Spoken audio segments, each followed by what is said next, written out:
E se eu te contasse que no final do século XIX, mais de 20 mil companheiros conseguiram se organizar em uma ocupação no norte da Bahia, produziram quase todos os alimentos que precisavam para se alimentar, ferramentas entre machado, enxada e até pólvora?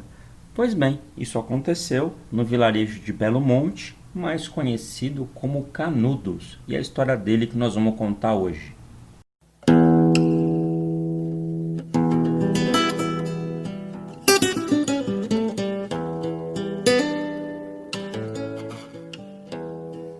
O fundador de Canudos chama-se Antônio Conselheiro. Ele, durante mais de 20 anos, andou por várias cidades do Nordeste. Ele era um sem-teto, ajudando as pessoas a construir açudes para que elas pudessem ter água, aquela região é muito seca, igrejas para que elas pudessem orar e se organizar politicamente, e cemitérios para que pudessem ser enterrados com dignidade. Nesse trajeto, ele foi perseguido pela polícia muitas vezes, foi perseguido pela igreja, chegou até a ser preso. Ele, quando decide fundar Canudos, ele inaugura uma nova etapa nessa luta. Ele compreende que precisava-se de um lugar para que as pessoas pudessem se organizar e viver melhor. Ele encontra, depois de procurar muito, procurou Alagoas, Sergipe, Pernambuco, achou ali, no norte da Bahia, entre Jeramoabo, Uauá, Cambaio, Rosário, Choroxó e Curral dos Bois, uma fazenda abandonada. E nessa fazenda abandonada, ele funda o Curral de Canudos. Ele escolhe esse lugar porque, além de ser no meio dessas várias cidades, então ela tem um acesso relativamente fácil, ela era protegida por duas serras. É muito difícil você marchar por aquelas serras porque tinha muita pedra, e para você chegar até o Arraial de Canudos, você tinha que passar por um longo período sem água. Pensa que nós estamos no século XIX. Mobilizar exércitos por caminhos sem água não é lá das tarefas mais fáceis.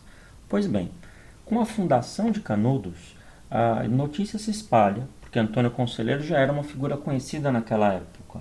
E o arraial cresce muito. No começo eles até tentam organizar os barracos do lado do rio, mas não dá muito certo. Acho que todo mundo aqui sabe como que é ocupação quando a notícia espalha. Assim, fica aquele mundaréu de gente e barraco para todo lado.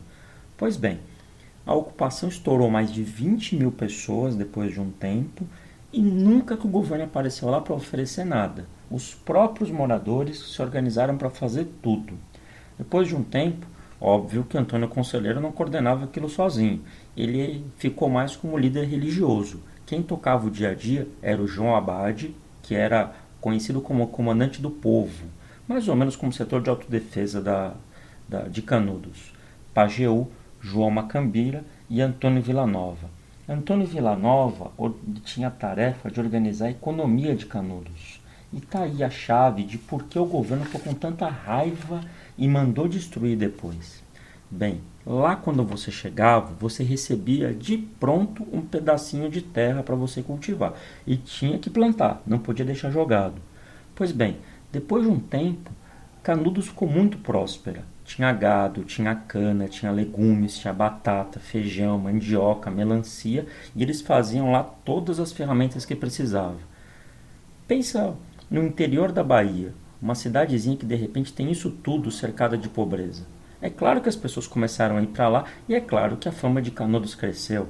Pois bem, até os comerciantes de em volta começaram a aceitar um valezinho que eles faziam em Canudos, porque em Canudos não circulava o dinheiro do governo não tem nada a ver com o governo aquilo ali. Bem, claro que o governo não ficou feliz, os pobres tudo alegre lá, festejando, comendo bem, vivendo bem, eles tinham que destruir. E eles se prepararam e fizeram isso. E eles se apegaram numa mentira. Disseram que Canudos ia invadir a cidade do lado. Uma cidadezinha pequena, em que eles tinham vendido madeira para Canudos, Canudos tinha pagado e eles não queriam entregar. Então inventaram que Canudos ia se vingar, mandaram uma tropa com 100 soldados primeiro, que não arrumou foi nada.